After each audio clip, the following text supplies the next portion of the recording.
Okay. There we go. As I say every week, such a professional operation.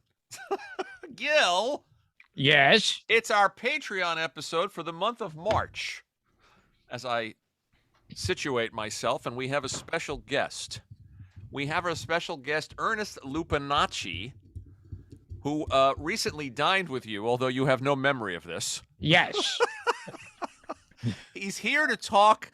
It's Godfather month. It's the 50th anniversary of the release of The Godfather back in March 2072. Very good. Back in March of 1972. It's officially 50 years. Ernest has Godfather information and memories galore, and he's the perfect guest for this March Patreon episode. But let's get out of the way first the fact that you dined with him and have no memory of the man. Yes. You were the one with the glasses. Yeah, I remember you now. He doesn't have the good Swifty Lazar. He likes the giant, the Well, Bud it's funny- Friedman. It's funny you should say that because when I bought these glasses and when I buy any pair of glasses, the first question I ask myself, and I'm not exaggerating, is, are these Robert Evans enough? There you go. Uh-huh. That's a good question to ask.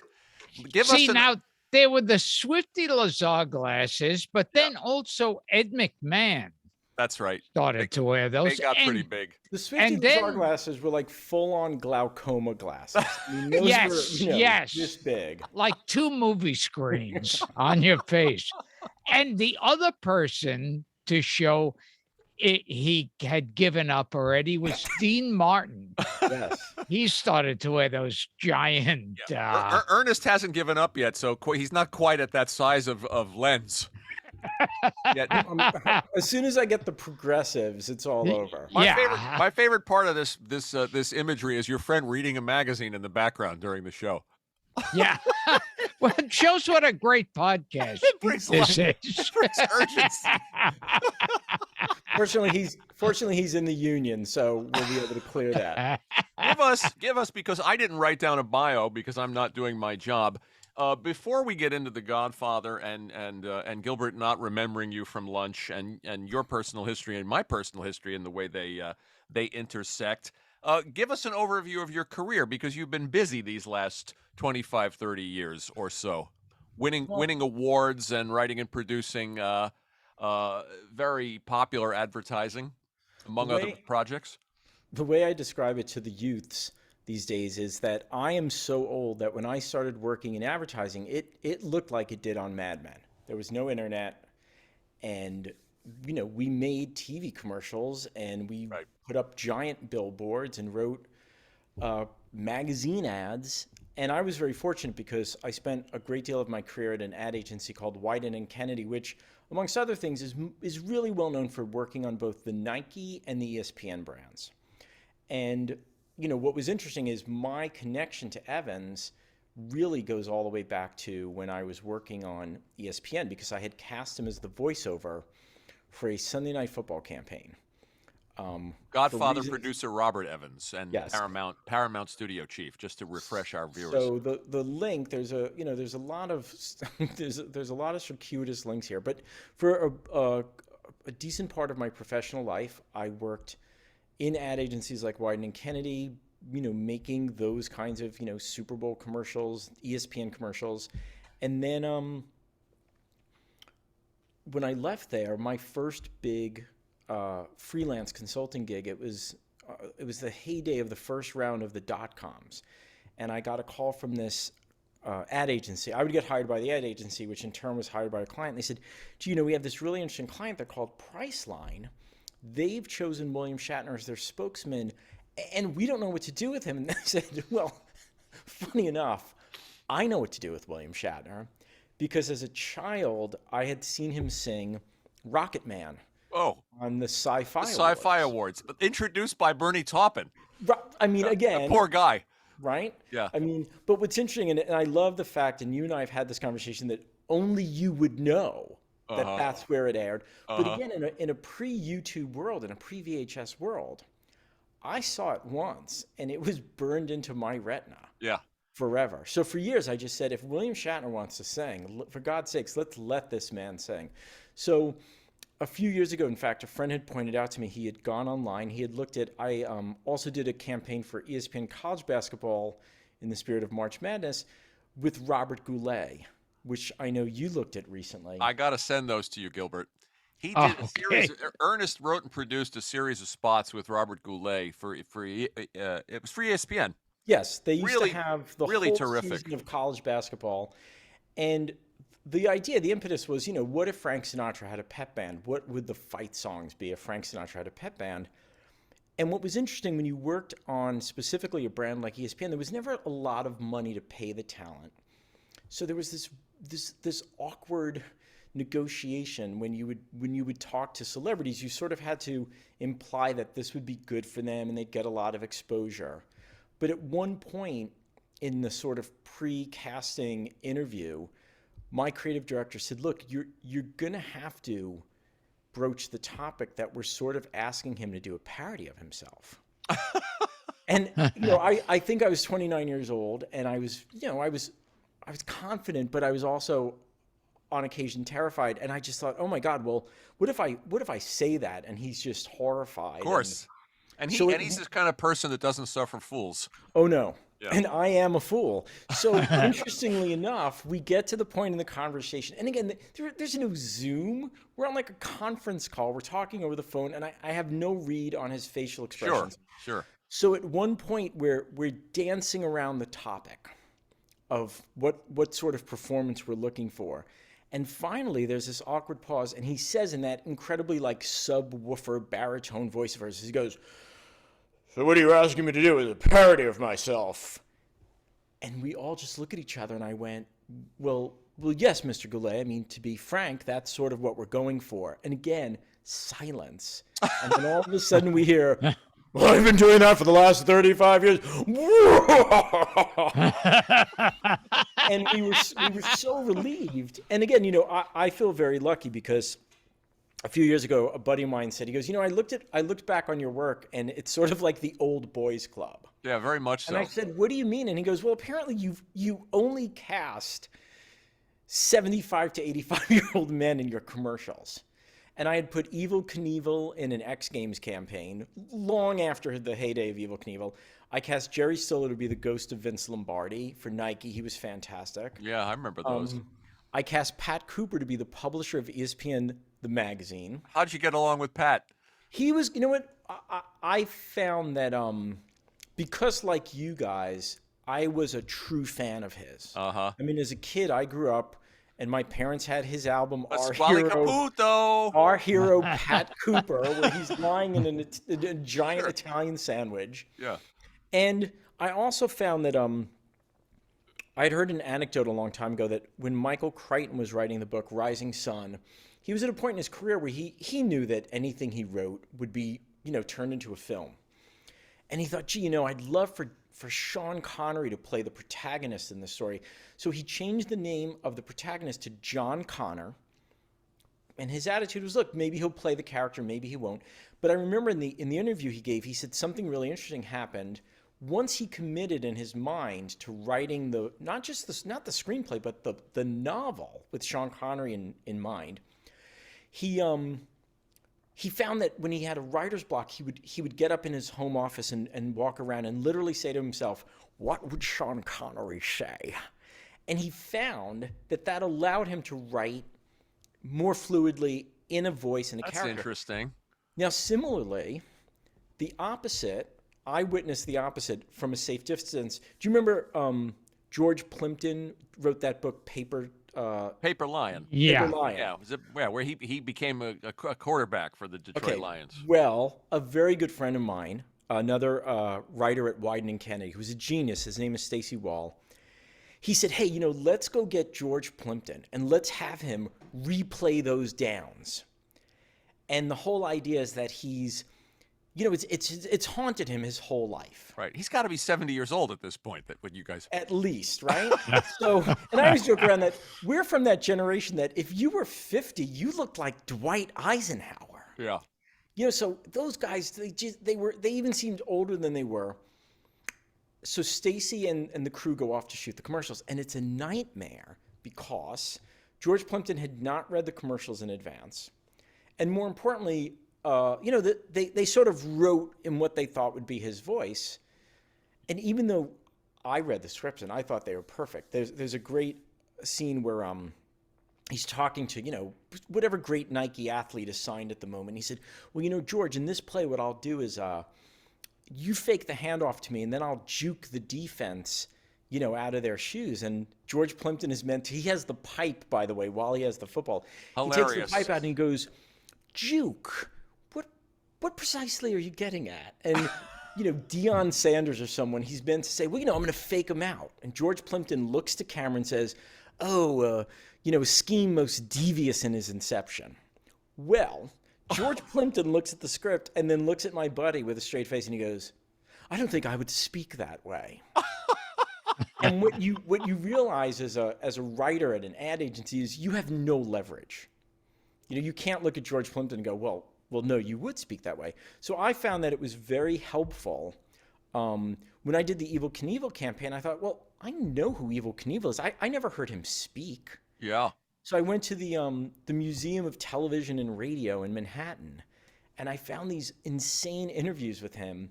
And I realized that he spoke like Nicolas Cage's character in Raising Arizona. There's that great sort of like white, trashy, philosophical, and that's when the doctor told me that Ed's reproductive system was a barren place upon which I could find no purchase, right? That's great. Well, Evel Knievel really spoke like that. So we wrote, we would write in their voice. So you wrote spots for Evel Knievel, Pat Cooper, Jerry Stiller, William Shatner, and Robert Evans. Which Robert Evans. So here are the two that get away. Okay. I tried to do a campaign for the New York Rangers, and the idea was they were an urban legend. The New York Rangers are an urban legend. Hockey's a city. Weirdly, it's a city sport. Like the rinks, the arenas, and they literally play in the center of Manhattan. And one of the urban legends about the Rangers were sometimes the players, when they were on the ice, they said, it was crazy. We'd look up into the stands and we could swear we could see the ghost of Abe Vigoda. And this was at that point in his life where, he was alive, but everyone just assumed he was not. That was By the way, another link back to The Godfather. Right. And then the other one was in the day of answering machines. When nobody had a cell phone, you had an answering machine. Sure. I came home from a long weekend at the beach, and you would do that thing where you're unpacking, you're listening to your voice messages. And I'll never forget, the third voice message in was from a friend of mine, another writer, who had gone to do TV writing. And she said, hey, Ernest, it's Bonnie. And my agent is actually Christopher Walken's agent, and Christopher Walken wants to do a cooking show. And I'm wondering if you'd like to pitch a cooking show to Christopher Walken thing. At which point, I literally opened my closet expecting to see Alan Funt. Absurd. Or Rod Serling because I'm like, this is either Candid Camera or it's The Twilight Zone. So we pitched a cooking show to Christopher Walken. Right. And the name of the cooking show the idea was he would come out in front of a curtain like Jackie Gleason used to do. He would break the fourth wall. Sure. And then the first words out of his mouth was he would come out and he goes, ladies and gentlemen, I'm Christopher Walken and I'm crazy about cooking. The name of the show is Christopher Walken's Crazy, Awkward Pause About Cooking. So yeah, I just found that, that didn't happen. Tragically, no, but we did pitch it to him. Tragically. He loved the idea. But this was 30 years ago, and the executives, I think it was a Comedy Central. At the time, the idea of doing a cooking show with Christopher Walken was insane to Gil, I would have watched that show. How about you? Oh, absolutely. Well, I always joke around that I would have it on in a loop in my house. You guys are my target market. Because all I want to do is Bowery Boy trivia. Right. Did you write any spots? Did you write a hunting and fishing show for Leo Gorcey at any point? Exactly.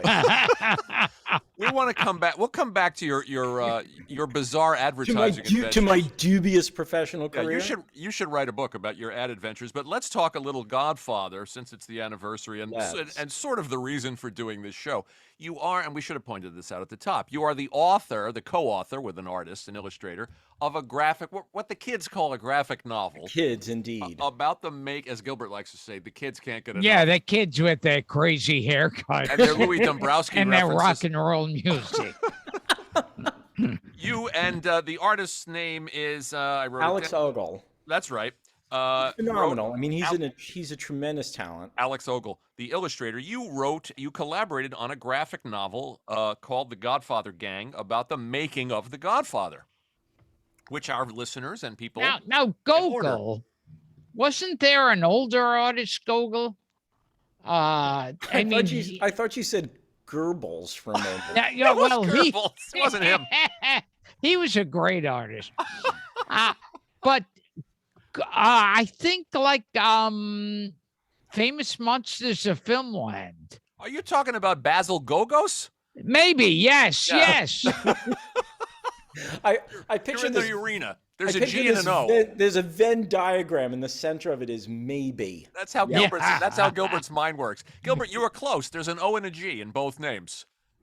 But tell us about the Godfather Gang, and then and what inspired you to mount this project, and then we're gonna talk about your very personal and familial connection to the Godfather. Yes, sir. So, years ago, Robert Evans wrote a book called "The Kid Stays in the Picture." Yeah, it's a great one.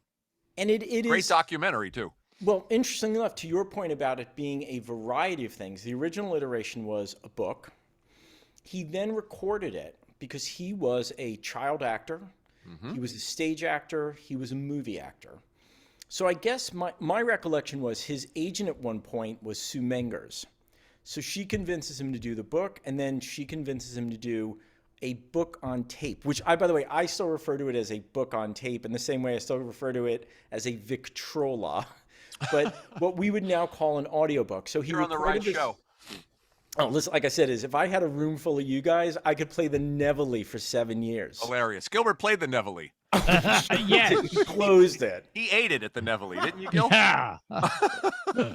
So By the way, I think Sue Mengers is the agent who pitched in Mark Seale's book, who pitches Rod Steiger to play yes. Michael. It's like, and they said they're like 49 or something. Yeah. Yeah. So the book comes out on tape, and coincidentally enough, I buy 2 copies of it, one for me and one for my friend Paul. Hi, Paul. So I start listening to it. Who doesn't even know there's a podcast being recorded right now? It's how our listeners listen to the show actually while they're reading. Yes. Paul is like objet d'art. He's sort of like a Hummel figurine. So anyway, I listened to it. The summer it came out, I think was the summer I got my hands on it was maybe 1997 or so. And I just thought, this is incredible. This is fascinating. I mean, this guy, they hire him to run Paramount when he's 36. He's never produced a movie. No. He marries Ally McGraw. He becomes best friends with Henry Kissinger. I mean, it's just crazy. Yep. And then the way he tells the story, he has all these great texts. I mean, the book is one enormous anecdote, and every anecdote is bookended with these 2 phrases. It always begins, "Say, pal," and it always ends, "You bet your ass I did." So that then gets planted in my head, just like seeing William Shatner sing Rocket Man or thinking about Pat Cooper, and I thought, one day Robert Evans will be a pawn in one of my, dubious marketing schemes. So sure enough, a year or so later, I was working on the ESPN account. I was living in New York. And back then, if you were lucky enough to work at Wyden and Kennedy on the ESPN account, it was like working on a TV show because we would do the Sports Center campaign. We would do the X Games campaign. We wouldn't shoot 3 commercials at a time. We would shoot 10 commercials at a time, 20 commercials at a time. It was honestly one of the greatest jobs I've ever had. So I can't believe Gilbert never found his way into an ESPN spot. Well, I guarantee you. Listen, I've been in rooms. Gilbert's name has come into play. I think I did do an ESPN, like a series of them, where it was those dogs playing cards. You're right. By the way, he did. Not only were you one of those dogs, but my friend Stacy, who wrote the ill-fated George Plimpton campaign, wrote that campaign. There you go. Was Jeffrey Tambor one of those dogs? Jeffrey Tambor and Art Carney. Wow. Was another one of the dogs. Wow. And I I heard They they had tried actual live dogs. Oh yeah, there. they tried to get Georgie Jessel, but he was he had a previous commitment. But they settled for Gilbert. Yes, Yes. you know. Hello, Mama. It's your son, Where's Georgie. Georgie? I'll see you're 5 and raise you 10. So you went to them and said, "I'll only take this job if I can get Robert Evans." In a sense, so the same Stacy Wall walked into my office one day and he said, "Hey, Ernest, we need 16 radio commercials for Sunday Night Football, and nobody wants to do radio because everybody wants to go off and write these crazy TV commercials. But I loved doing a 60-second radio commercial. Feels like 5 times longer than a 30-second TV commercial. Even though it's literally just twice as long, you could just develop an idea more in that extra time." So I said, "Look, I'll get to work on this right away, but I'd love to cast this guy named Robert Evans as the voice of ESPN Sunday Night Football." And I'll never forget, Stacy looked at me and goes, "I don't even know who Robert Evans is." But there was a real sensibility in the creative department back then, which is if you personally were fascinated by, a director or a talent or a piece of music or something, go with it. Like see where it goes. So I write up the campaign. And again, to the credit of you guys and your oeuvre, I made a list of all the things that I thought were great about growing up in America when we were growing up in America. I mean, there's a spot about Big Wheels. There's a spot about G.I. Joes. It was just all these great things. You also knew who your audience was. Again, it's like your audience was post-boomers and men. And the credit of ESPN, they always understood that it wasn't just about being a sports fan. It was about being a fan of all pop culture. I mean, sports, and by the way, SportsCenter at the time was as hip and as interesting as the David Letterman show. It was in Dan Patrick was on, Keith Olbermann. Yeah, it was a can't miss show. And in order to get it, you really had to have what, people will refer to as like pop cultural literacy. They would make all these great references. Lots of Caddyshack jokes. Oh, exactly. Yeah. And then they would also, they would come up with great terms. In fact, when we did the Robert Goulet campaign, they coined this term. They started referring to something as a Robert Goulet up. I mean, it was bananas, and it was a really special. All right, so time let me cut to the chase here. So you want to get Robert Evans, but he's had a stroke. Well, I don't know he's had a stroke. Okay. So we managed to get a hold of his, I guess it was his secretary. We get a hold of his secretary, and she said, "Well, gee, I think Mr. Evans would be interested in doing this. He's actually a huge football fan. Don't forget, he produced Black Sunday." That's right. Right? Black Sunday. Remember that one, Gil? Oh, with yes. Robert Yeah. Shaw Giant and blimp. That was one of those movies Bruce Stern's in that. that had those sudden endings. yeah. Like the blimp blows up and then the credits roll. And I thought, Black. And then the I gag thought reel. I thought am I missing a part? Did the camera go? And if I remember correctly, not only did they shoot that at an actual football game, I think they shot that at the Super Bowl. I believe they did. In this day and Pittsburgh age, and Dallas, I think. I mean, Yeah. how Robert Evans convinced the network and the league to let him crash a blimp into the LA Coliseum. I mean, Yeah. he was one of a kind. So we find out that he's open to the idea of doing the commercials. And I remember his secretary said as a caveat, she said, "But she assumed we were on the West Coast." She said, he just flew out to Long Island. He's spending a week or so in the Hamptons at his brother Charlie's. Robert Evans had a very equally famous, equally successful brother, Charlie Evans, who was the co-founder of Evan Pacone. That's right. Which popularized ladies' slacks, which is why Robert Evans, when he was the president of Evans Pacone, used to say, when asked what he did for a living, "I'm in ladies' pants." So we find out that he's available. Then we find out he's had a stroke. Right. But and I just thought, and could according to his memoir, could only move half of his tongue. well, yeah, he And was for a guy like Robert Evans, that's a problem. he was in incredible. I mean, he was in incredibly bad shape, physically and mentally. He was very forthcoming. He wrote a follow-up to The Kid Stays in the Picture called "The Fat Lady Sang," and he talked about how he had just gotten divorced for the 7th or 8th time. It's a lot of hard living. Really. A lot of womanizing, a lot As of we cocaine. like to say on the ranch, he got rode hard and put away wet. I mean, Yes, he sir. really. So he shows up, but he decided to do it. Well, listen, he decides to do it, and the way I remember, the way he described the story is Jeff Berg, I believe it was Jeff Berg, who was his agent, technically his agent. He goes, Evans, get out of bed. You got a gig. I want my commission. I mean, he kind of shamed him into action. So when the secretary said, well, gee, unfortunately, he's out on Long Island. We said, no, we're in New York. If anything, ESPN budgets were always tight. Nobody was looking to fly me to Los Angeles. Of course. To record. But I thought, this is great. We can get in a town car and get on the LIE. So sure enough, we found there is one recording studio back in the day. There was one recording studio out on the east end of Long Island. It was called The Cottage.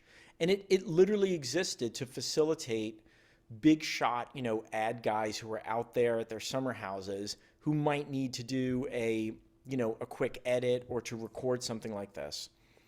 So we get there bright and early. We sent, a limousine for him. Now, at the time, if I remember correctly, Wag the Dog had come out. And amongst the sort of Hollywood insiders, they said, well, Dustin Hoffman is doing a Robert Evans imitation. That's what they said, yeah. And Hoffman always dismissed that at the time.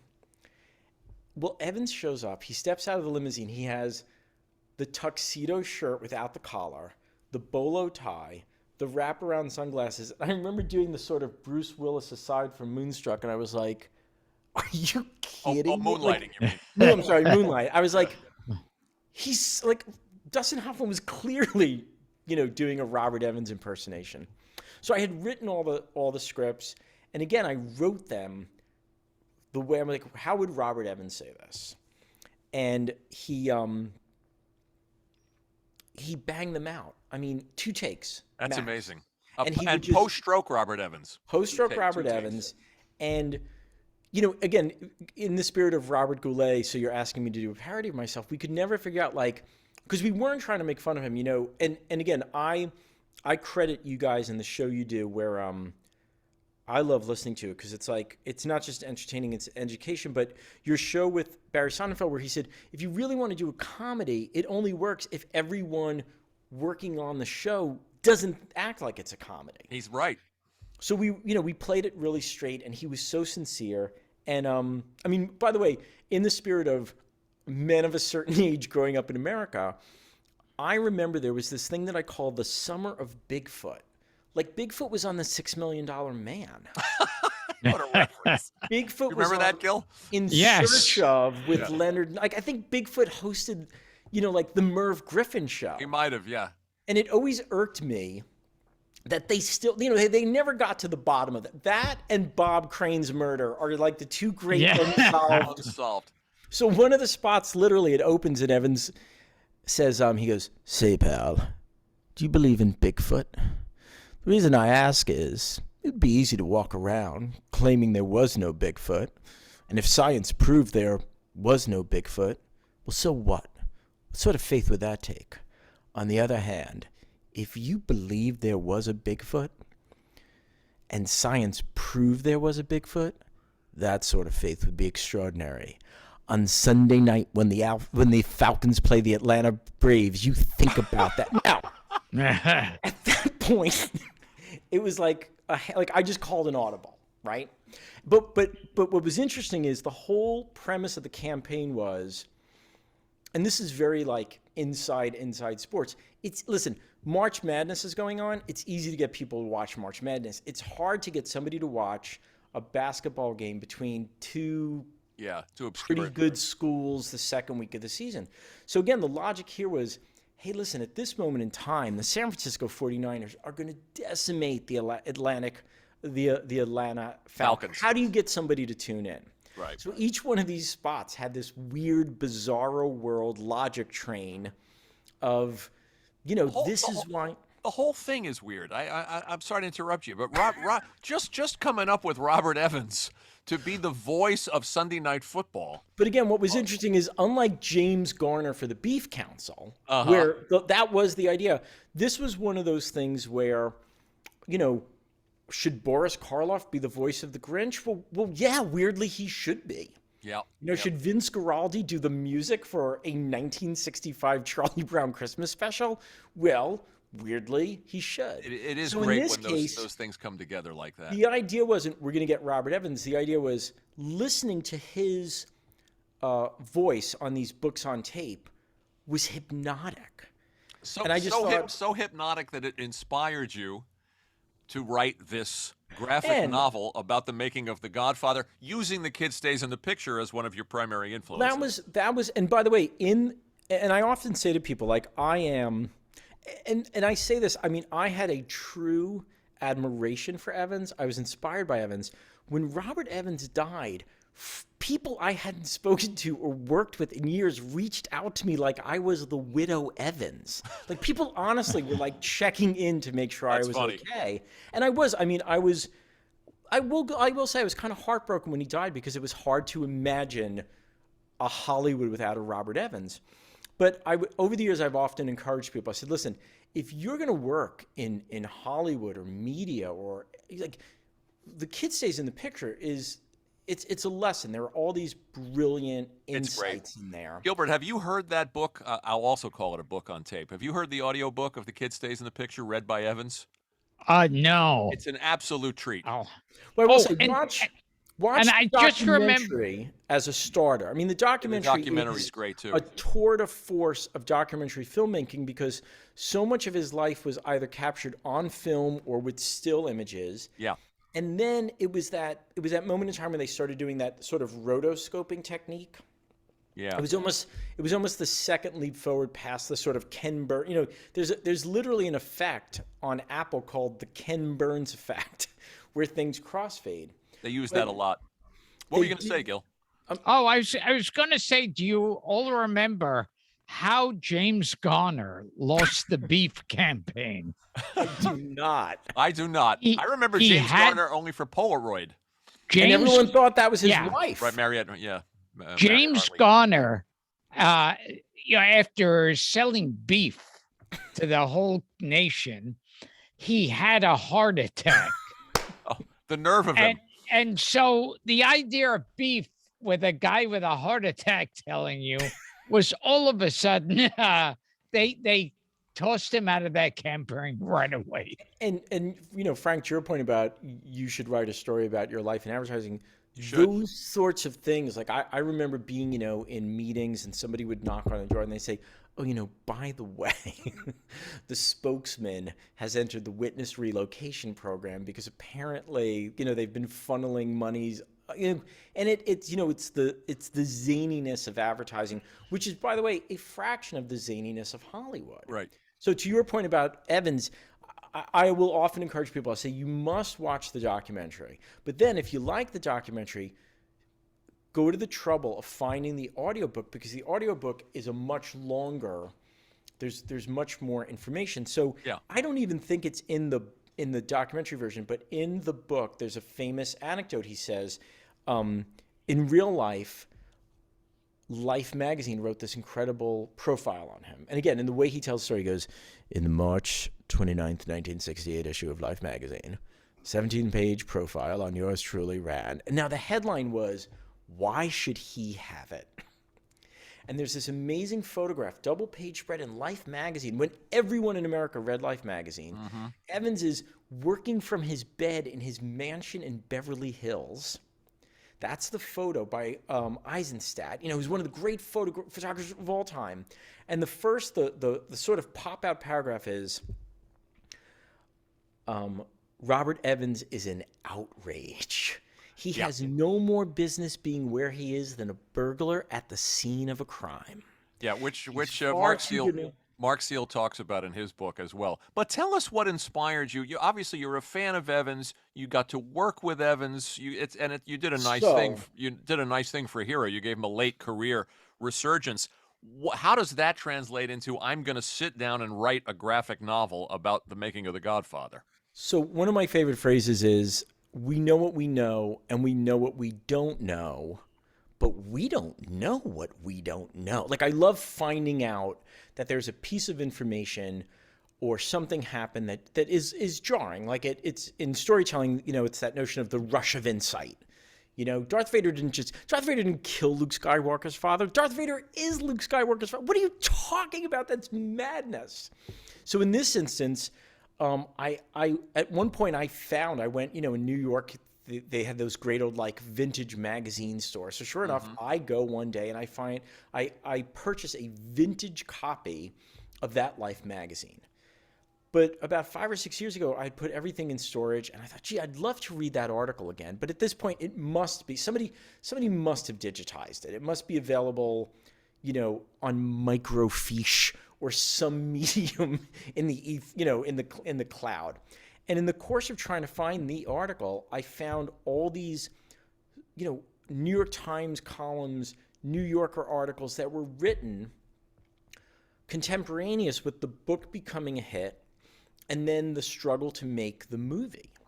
And as I would read them, and again, as much as I love the movie, I think I could probably perform it as a one-man play, every time I would read something, I was like, wait a minute. I didn't realize that, Coppola was 29. Yeah. Ruddy had basically made Hogan's Heroes.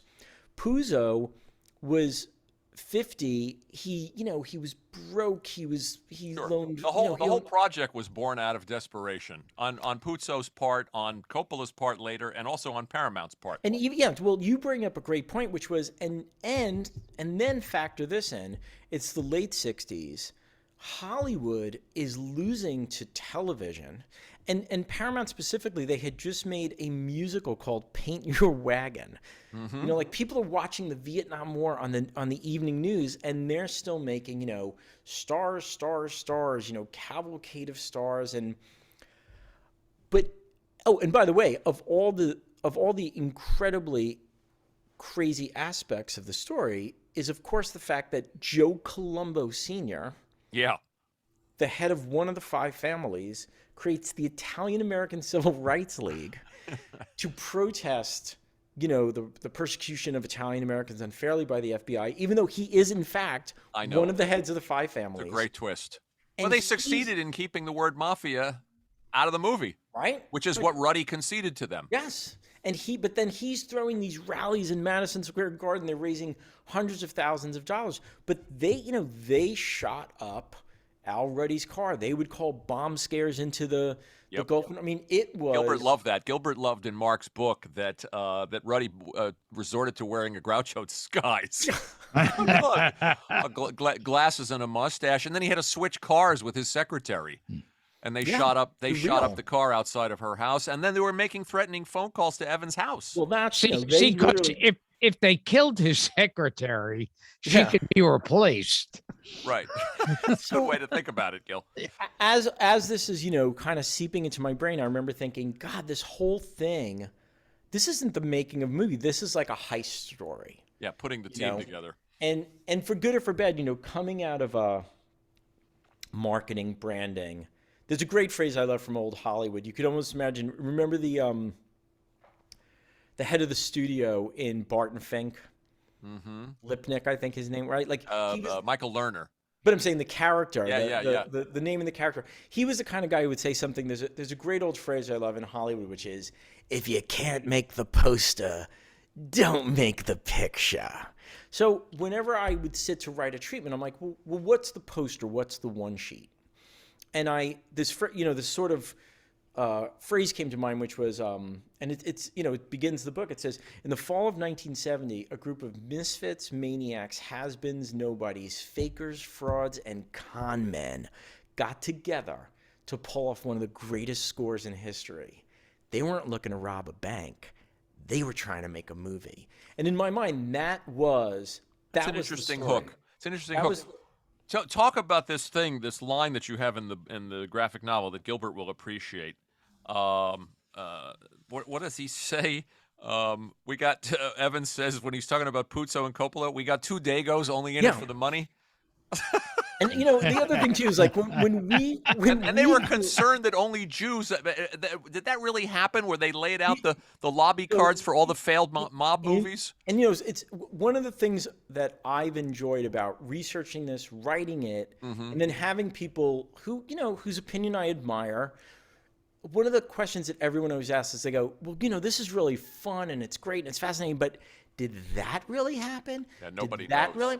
really? So, well, but in this case, I mean, this is one of those facts that sort of has been verified by, say Peter Bart and Ruddy. Okay. So in this case, in real life, and we've experienced this too. Like, I always joke around that when somebody says 20 years ago, I always go, oh, like 1980? And they're like, no, 2002. And I go, 2002 wasn't 20 years ago. And they're like, no, it was. Yeah.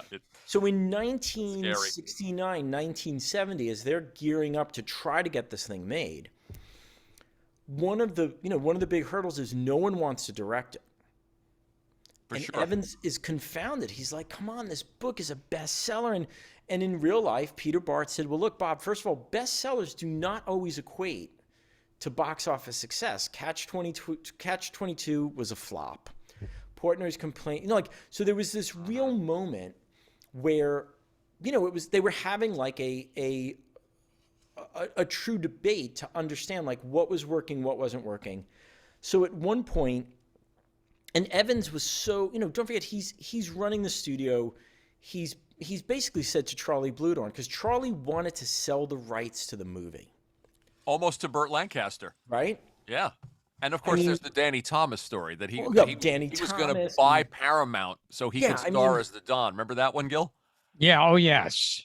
And by the way, he could have easily make room for Don.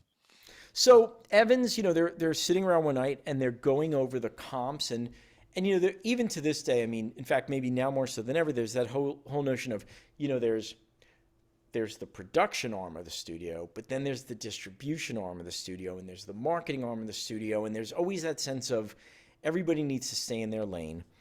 And Peter Bart said, look, I mean, as much as we do not want to kind of concede to the distribution guys, nobody has made a successful mob movie in years.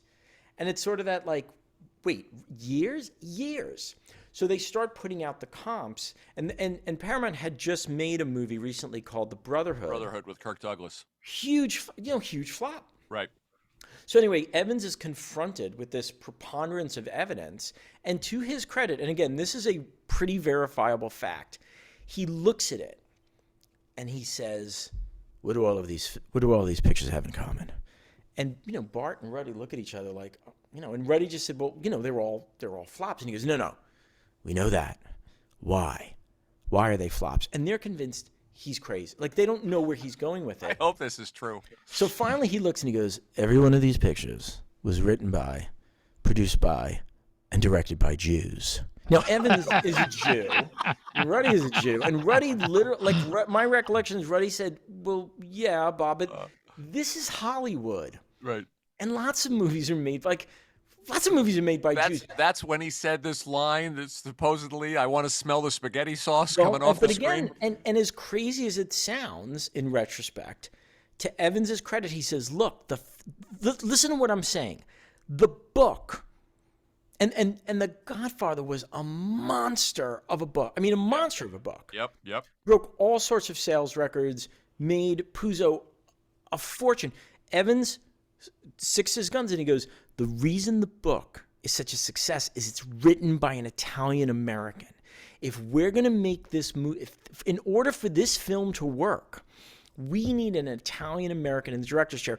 I'm going to get on the phone with Charlie Bluhdorn, and tell him we have our director. And they were like, well, who's our director? And he goes, an Italian American. In the same way that if we were going to open a French restaurant, I would go, get me a French chef. Which one? Sense. A French one, right? As if. But as Mark points out in his book, Coppola wasn't even that Italian. But you know what? But again, it's interesting because I've listened to Mark's book, and look, here's the reality though. Coppola, don't forget, there's Italian. He is, but wait, there's Italian and there's Italian American. Yes.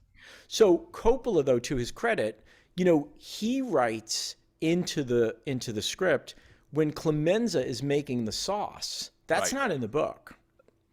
And it was Coppola who said, when we open this film, it was his idea to open on the wedding. And he goes, look, it's important that we see these people and the rituals Yeah. They're not gangsters. They're Italian. Like his intuitive sense of family, the Italianness. So I have to say, I would love to meet Mark because and again, maybe it's because I am Italian. It's like, oh no, Sure. Francis Ford Coppola is very Italian in his attachment to the culture. In fact, the music he chose and the fact that his father composed. Listen. Carmine. Yeah. To paraphrase Pentangeles when he shows up at the Corleone compound in Tahoe in Godfather 2, 30 professional musicians and not one knows a tarantella. Coppola knew what it was to go to an Italian American, to grow up Italian. He also wanted Italian actors because he knew, and we talked about this with Mark as well. He knew that he didn't have to explain everything to them; that they would know certain things culturally.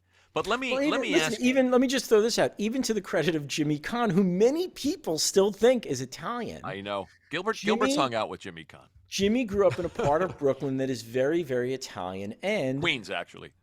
Was it Queens? No, you're right. You're Queens. Right. Yeah, Sunnyside. And went to Hofstra University. But one of the things that I always get a kick out of is, there was this famous quote from Lenny Bruce back in the day. He always said, "Look, if you're from New York and you're not Jewish, you're Jewish. And if you're Jewish and you're not from New York, you're not Jewish." So there was that sense of like, if you grew up in an Italian neighborhood, you understood the culture. If you grew up in a Jewish neighborhood, you understood the culture. And that sort of World War II, post-World War II, first generation melting pot. Yeah.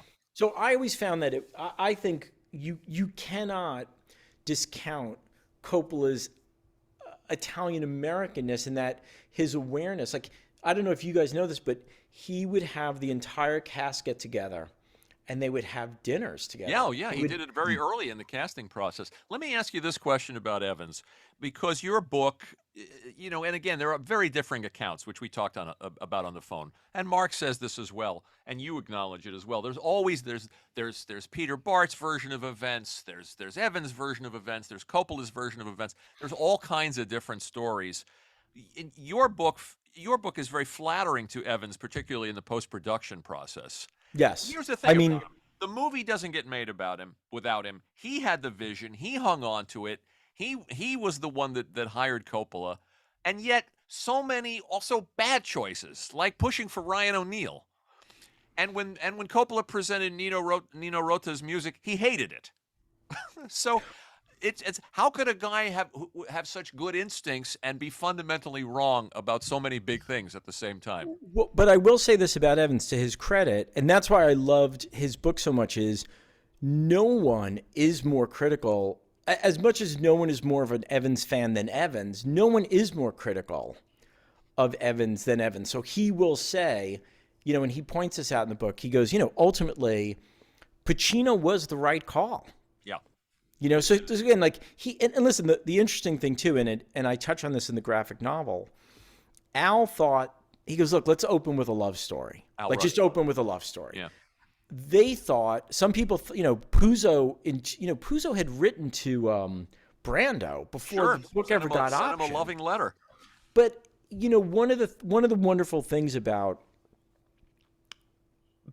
these kinds of stories is you realize that there are all these almost like happy accidents. Mm-hmm. And,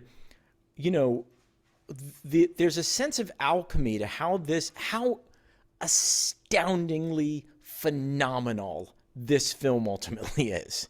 When Charlie gives Evans the green light, he goes, you can make it, but you're going to make it on the lot. You're not going to make a period picture. You're going to make it in the 70s, and you're going to make it for $1 million. Well, and they also wanted to shoot it. Yeah, they wanted to shoot the city, the New York scenes in Cincinnati, St. Louis. It was St. Louis. Do you remember reading that, Gil? Yeah. And they didn't want to make it in the 40s because of the cost. Exactly. So. What are you going to say, Gil? I remember like there was other movies like that where it's supposed to be in Chinatown and they go in Illinois and they'd have a bunch of these like that. It was Coppola. When you're talking about miracles, Ernest, it was Coppola who insisted on the Italian cast. It was Coppola who insisted on the period that they shoot the 40s. It was Coppola who insisted on on that music Oh, absolutely. And again, on casting Italians. and perhaps I am a Evans apologist, but what is interesting It's is okay. as they come down to the short strokes, Coppola, and for good reason. I mean, they beat him down. I mean, I still think the fact that he was such a young, I mean, he was 30 years old. Yeah. And he had the weight of the world on his shoulders. But, Charlie had always wanted this as the Christmas release for 71. And when they finally wrapped production, now people are getting excited, and the book is still a bestseller, and there's all this positive buzz. And Charlie comes to see Evans, and Charlie has that great Austrian. He goes, "You did it, Evans! You did it! Everybody thinks you're a genius. They're loving this." And Charlie Evans, Bluhdorn, the head of Paramount. Yeah. And the head of Gulf and I mean, he was Gulf a and Western. billionaire, self-made billionaire. He buys, Right. And again, another crazy aspect of the story. But Evans looks at him coolly, and in only the way that Evans could, he goes, "Well, that's good, Charlie. That'll make waiting for it even worth more." And Bluhdorn goes, "What are you talking about?" But Evans demanded. He said, "We are not racing. We're not rushing this picture. We're not." By the way, Coppola shot 500,000 feet of film. Yeah. Yeah. What was it in the book? Enough for a 90-hour movie? It would have been the equivalent of 500,000 feet of film. Can you wrap your head around that, Gil?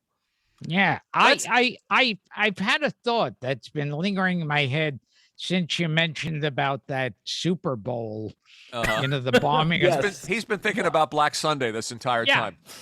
Whatever happened to Martha Keller? Oh, Marta Keller from Marathon Yeah. Man. Yeah, she's around. She's around. Didn't you do the voices of one of the dogs in that ESPN game? Yes. Yeah, she was.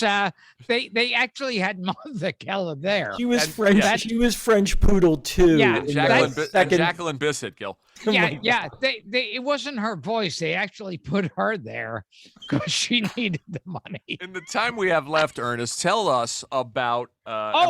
I just remembered too something being shot when they did Death Wish 3. Okay. It was supposed to be.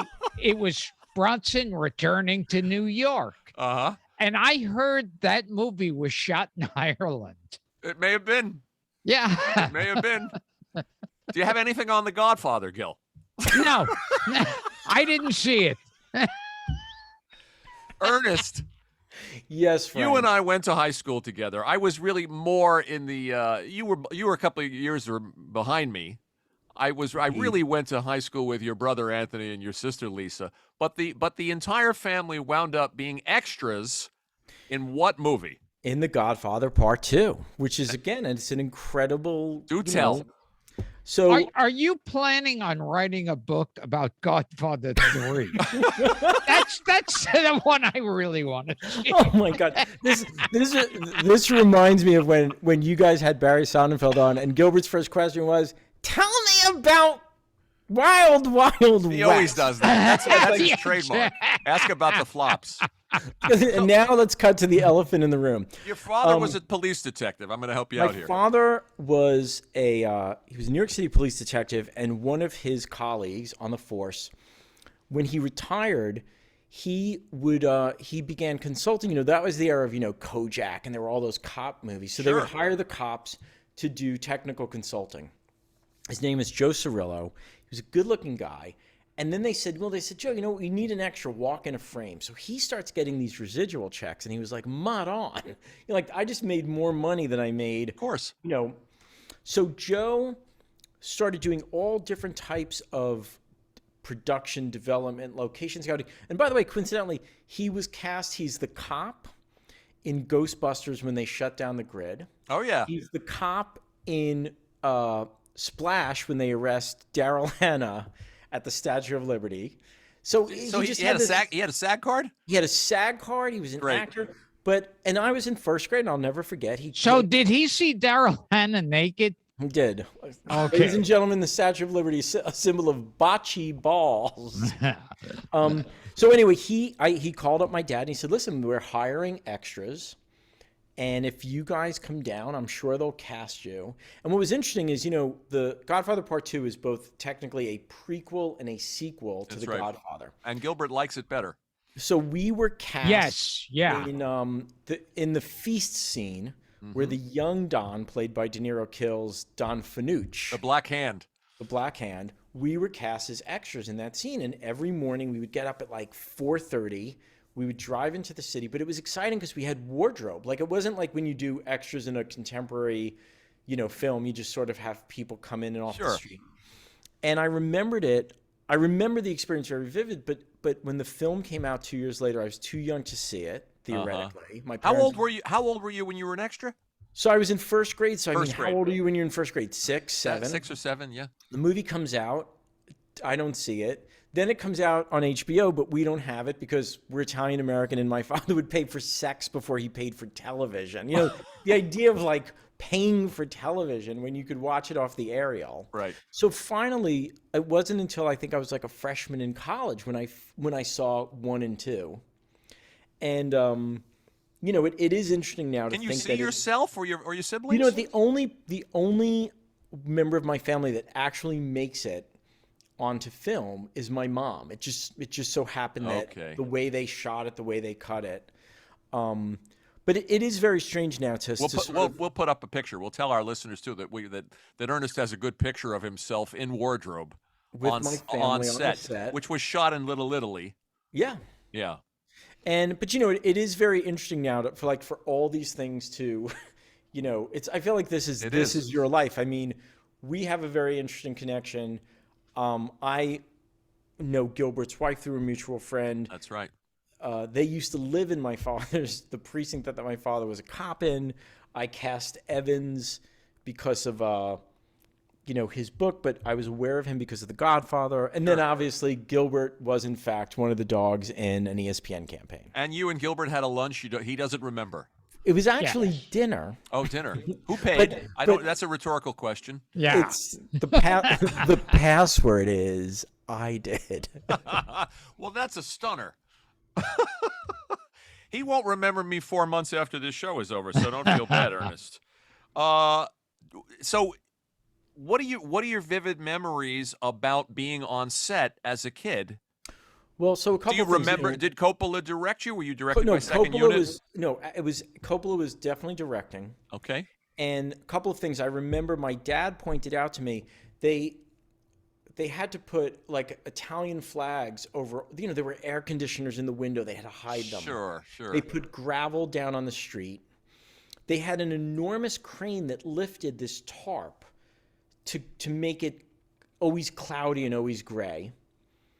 So even though it was actually a sunny day, and then, again, as a kid, you have no concept of like what it means to make a film. Right. So we, the procession would be coming down the street, the band would be playing, and a plane would fly overhead, and it was cut back to one.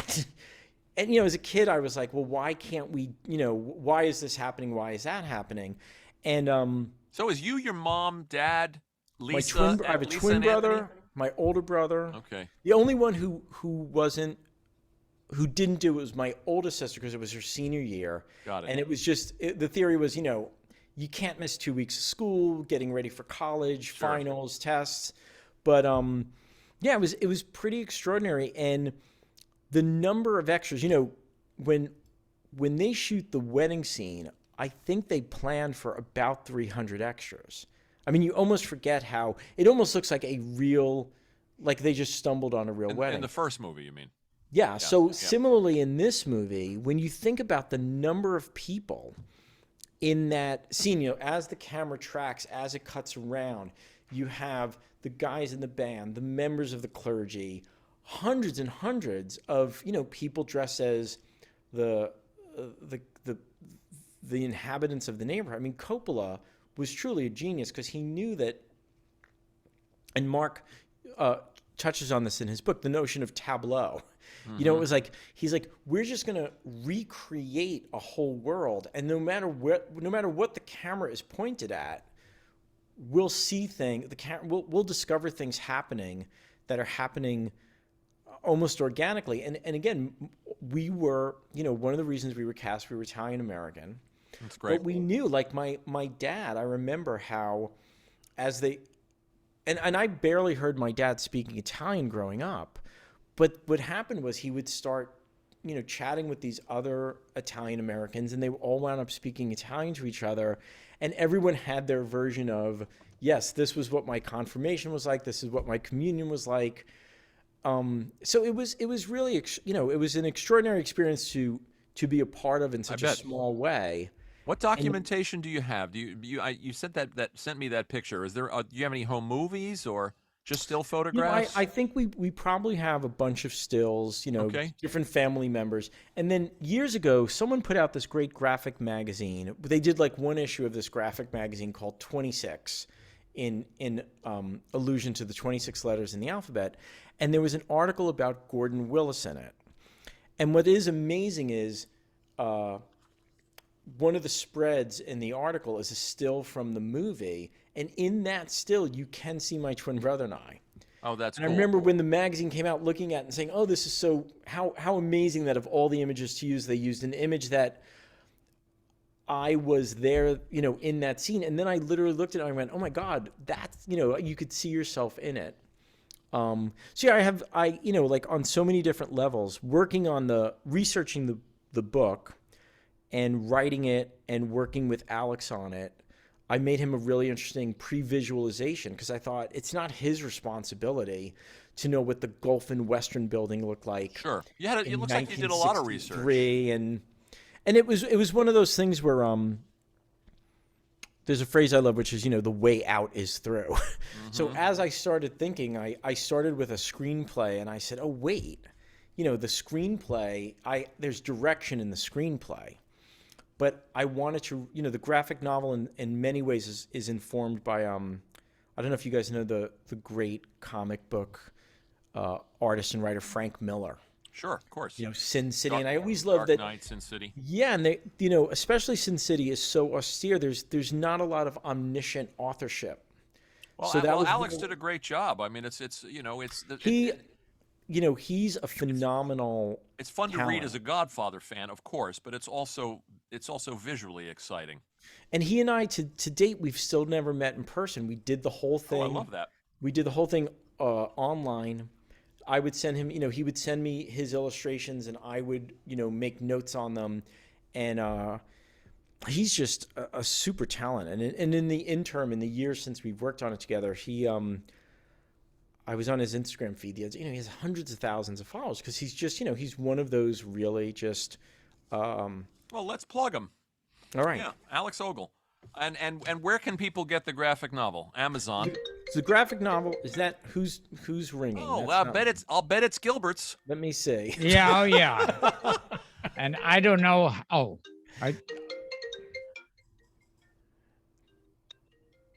You were supposed you were supposed to disable that, you and Dara. Remember? Yeah, I don't know how to. Frank, speaking of disabled, we almost got through this episode without an edit. I know. It should have been like if the episode was 2 minutes shorter. So the graphic novel, as the kids call it, is available on Amazon.com. Okay. Right now, it's I did it. It's interesting because during COVID and all these crazy things, I did a lot of research and some of the people I spoke to, they said just start doing do a digital copy. Yep. So it's digital right now. It's digital, but what's interesting, and I do want to emphasize this because I've had to explain this to many of my relatives who are all in assisted living communities now. You do not need a Kindle app. You just need Kindle software in the same way that you do not need a Netflix television. You just need the Netflix app. You hear that, Gilbert? Yeah. And you don't need a computer that doubles as a phone. Before I'm going to make you tell us one either Jerry Stiller story or Shatner story on the way out. But before we do that, each one of you guys, tell me your favorite scene in the original Godfather. Gil? Oh, there's a tough one. Or favorite moment in a scene. Well, you point to me. I'm ready. I've pondered this for you. Well, so Gilbert, fire it up. I don't know why, but I always talk about this when Al Lettieri goes, You think too much of me, Michael. I am the hunted one. You think too much of me, kid. I had my chance. By the way, Al Lettieri seriously mobbed up in real life. And by the way, in the scene where Al and Michael are speaking to each other in Sicilian, do you know why it's not subtitled? Why? They're talking too fast. Oh, interesting. And Coppola realized, he goes, I couldn't subtitle it, and I realized you didn't need it subtitled. There's enough understanding. But I always thought, gee, I wonder why that's not. Okay, so my favorite scene, without a doubt, and again, maybe it's because I'm a sucker for old Hollywood, is when Tom Hagen presses Waltz to cast Johnny Fontaine. Right, it's great. They're at dinner, which, by the way, is the line, I don't care how many Dago, Goomba, Guinea Wop, greaseballs come out of it. Actually, sir, I'm German-Irish. Well, then listen here, my Krautmick friend. Love By the that. way, the word mafia only ever appeared in the script once. It appeared in that scene, and when Al was told by Joe Colombo, I do not want to hear the word mafia, Al made it sound like they said mafia every other line, and he very solemnly said the word mafia will never appear in the screenplay. It only appeared once. But my favorite monologue, my favorite scene is when Hagen pushes, Waltz, and he basically says in a passive-aggressive way, he goes, well, Don Corleone isn't the kind, he doesn't ask for a second favor when the first one has been refused. And Waltz looks at me and goes, Johnny Fontaine will never get that part, and I'll tell you why. He ruined Waltz Pictures' greatest protege. We had her under contract, singing lessons, acting lessons. We were going to make her a big star. And just to show you I'm not a hard-hearted man, and it's not all that matters. All of a sudden, she was beautiful. She was the best piece of ass I ever had, and I had them all over the world. So the idea that he mitigates, like his point is, listen, this isn't just about money. She was the best piece. That scene. It's great. And what's interesting is it so easily could have felt like camp or parody, but you watch it to this day and you go, I believe those people were who they were. Of course. Yeah. And listen, Sterling Hayden I know. as McCluskey. Well, one of the successes of the film is the casting of the secondary parts. Not only the main casting, but Richard Conte and Al Lettieri and as we mentioned, Abe Vigoda, Abe Vigoda was not an I always thought Abe Vigoda was one of those like journeyman Broadway actors. Yep. He wasn't. He just showed up for an open casting. And Gilbert roasted him at his funeral. Yes. He was all over every paper picked it up. Yep, it was great.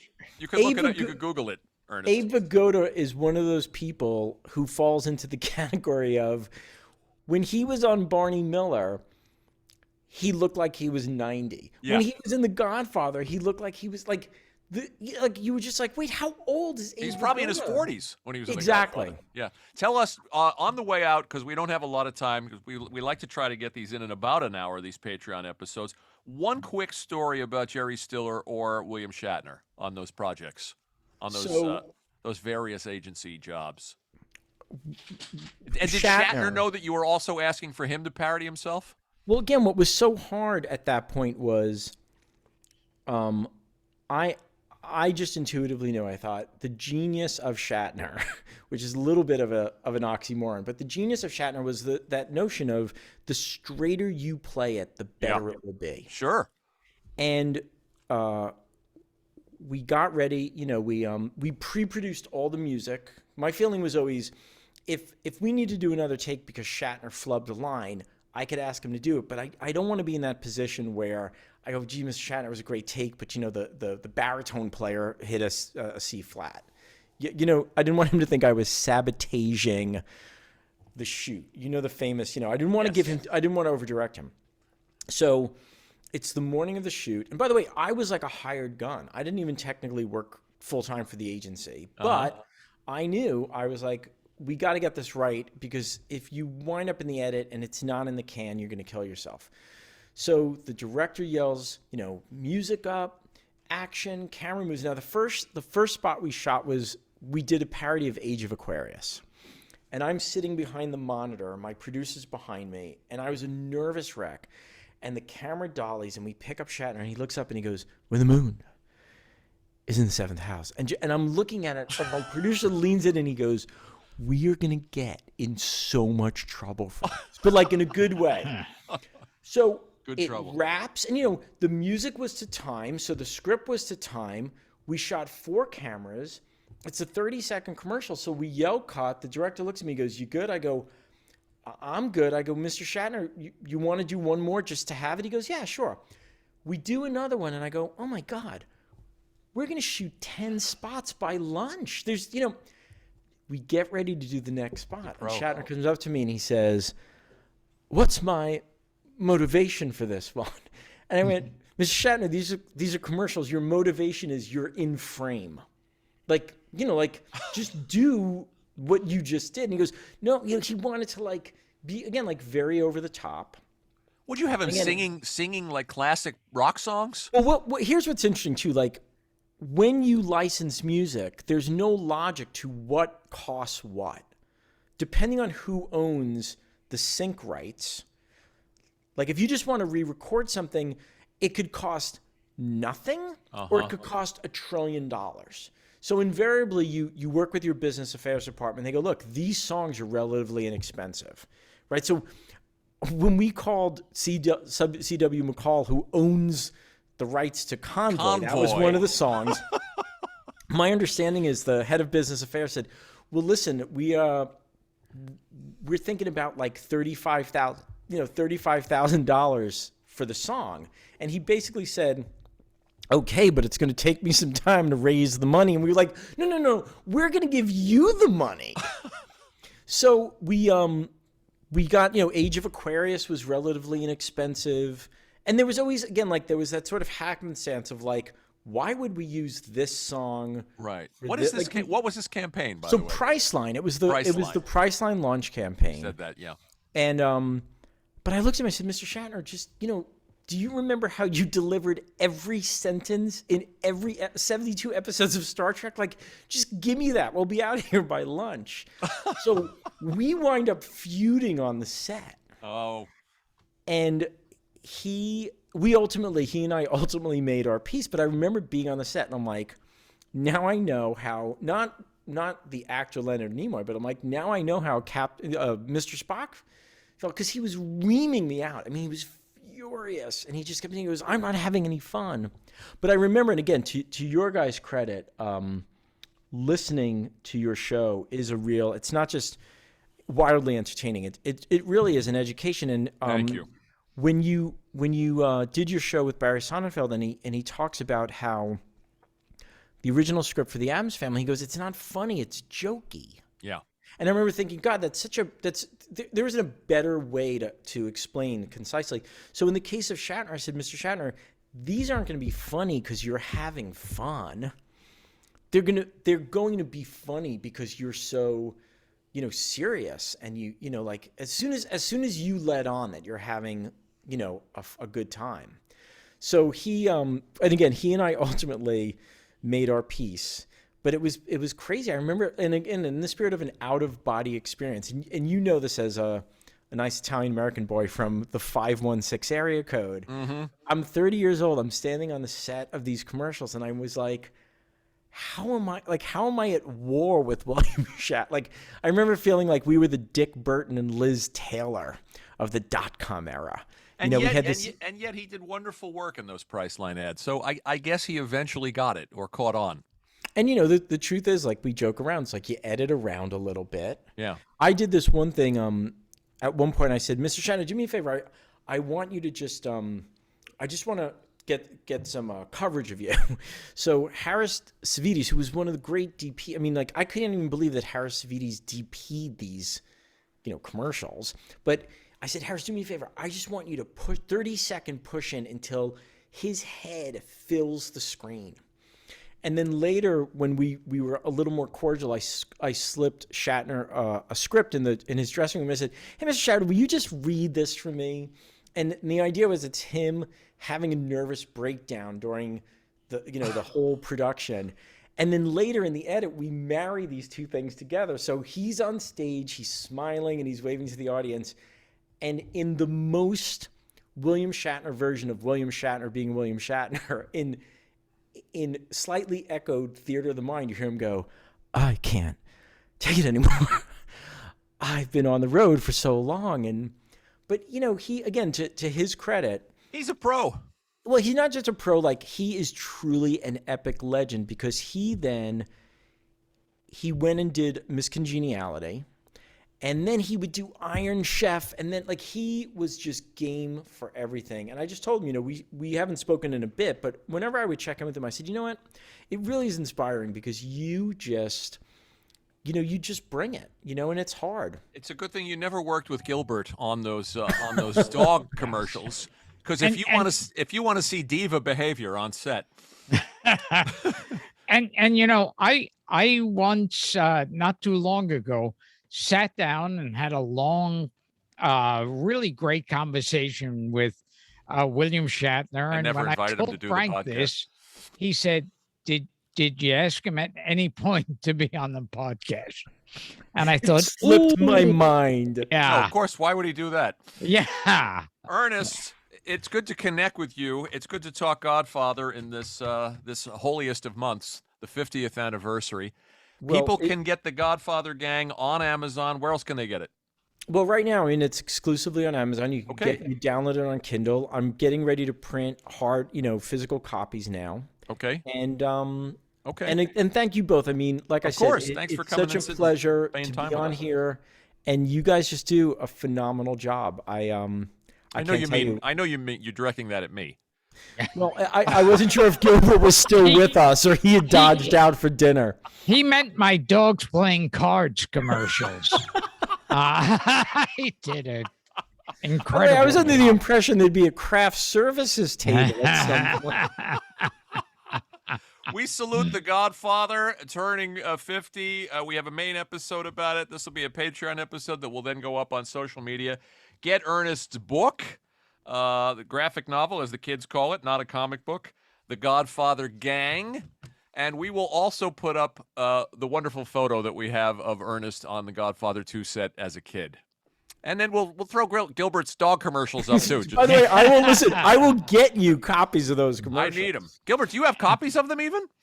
No, I think we could probably get him from ESPN. Come to the right place. And I want to see those Shatner Priceline ads too. And let's get some commercials of James Garner selling fattening, sizzling fat on the grilled steak while he was in intensive Oh my God! Ernest, say hi to the family for me.